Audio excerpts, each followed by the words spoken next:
Hey, thanks for tuning in. This is Dr. Kilcup in Phoenix, Arizona, and today I want to talk to you about the best home treatment for back pain. I've been in practice for 20 years, and I give this advice every single day that I'm working here in the office to somebody at least once. And so I wanted to put a video together so anyone who's having pain can learn some of the best advice that I give. So the best treatment for back pain that you can do at home is ice.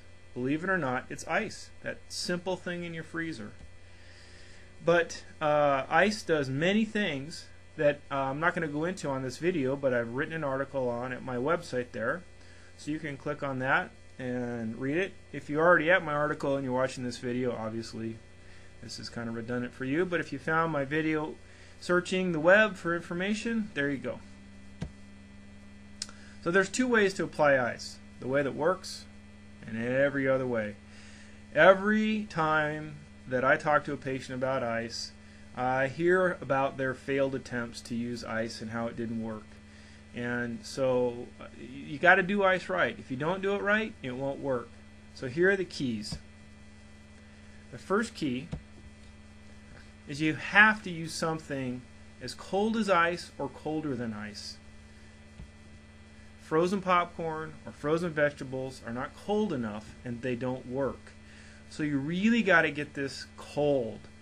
It won't work. I hear all the time, they say it doesn't work, and I ask them, what did you do? And they say, oh, I used the frozen vegetables, and so I have to help them. So there's ice packs out there that are flexible and get very, very cold. Obviously ice, if you put a little water in the bag with the ice, it works really, really well. Crush the ice up. But there's also ice packs out there that aren't cold enough. And you're going to find out in a second here how to recognize whether or not what you're using is cold enough. Alright, the second key is pressure. Pressure is absolutely crucial. If you don't use pressure when you use ice, it won't work very well. Now, if you have back pain or neck pain, just laying on the ice is enough pressure for it to work really well. But you got to lay on a firm surface. So laying on a real soft couch doesn't work. On the floor, or if the couch is real firm or the bed is firm, you need to get pressure on the ice. And if you don't put pressure on it, sometimes it can actually make the problem worse. So put pressure on it. If you have pain in an arm or a leg, you got to wrap the ice with an ace bandage or something to put compression on it. And you want it on there real tight. A lot of pressure. Pressure is really important. It helps the cold get deeper into the tissue, and it helps with the effects that ice has. So pressure is really important. Third thing about putting the ice on your skin is you never put it directly on the ice. So let's say you're using a Ziploc bag with ice in it. You don't want that Ziploc bag directly on your skin. So I have my patients put their ice pack, whatever it is, in a linen pillowcase, and that works really good. You don't want to put too much padding between you and the ice, because then you're going to reduce the effect of the ice. So it needs to get real cold, but you don't want to put it directly on the skin, because the skin can get frostbite, and I have seen patients with that. Alright, the third key is ice needs to be applied for 15 minutes.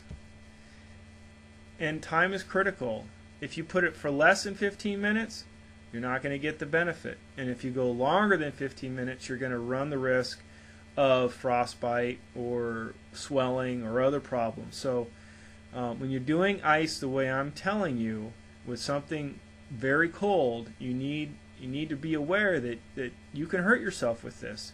So time is critical. 15 minutes is about right. Now it's not like seconds over you're going to be in trouble, but if you get 20, 25, 30 minutes on something really cold, you can get into trouble. And if you go shorter, you're not going to get the benefit of the ice. Alright, so here's a good way for you to tell if what you're using is cold enough. Obviously, when you first put the ice on, it'll be cold. Then it's going to ache. And I have had many patients tell me that they put their ice on and it just made it ache. Well, and then they quit. Well, that's too bad. They need to leave it on there. So it will ache. And then it will burn. But then it goes numb. And numb is good because numb isn't pain. And if you're using something for ice and you compress it like I've talked about, but it doesn't ache, burn, and go numb, it's not cold enough.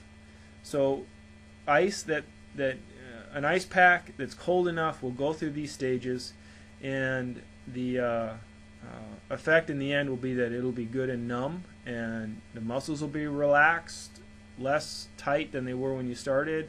It'll be less swollen. A bunch of good things that I talk about in my article.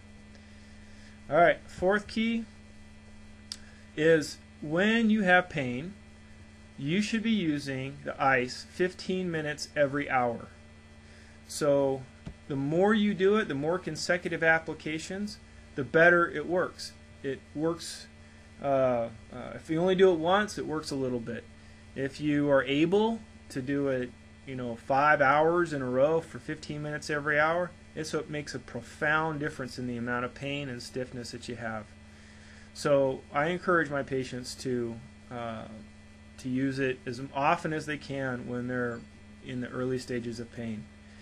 And that's it. Those are the keys to ice. And if you have any questions, you can leave them on my website at the comment section, or on the YouTube channel. You can leave them there with the video, and I'll do my best to get back with you. I hope that helps, and I hope you do it. Thanks.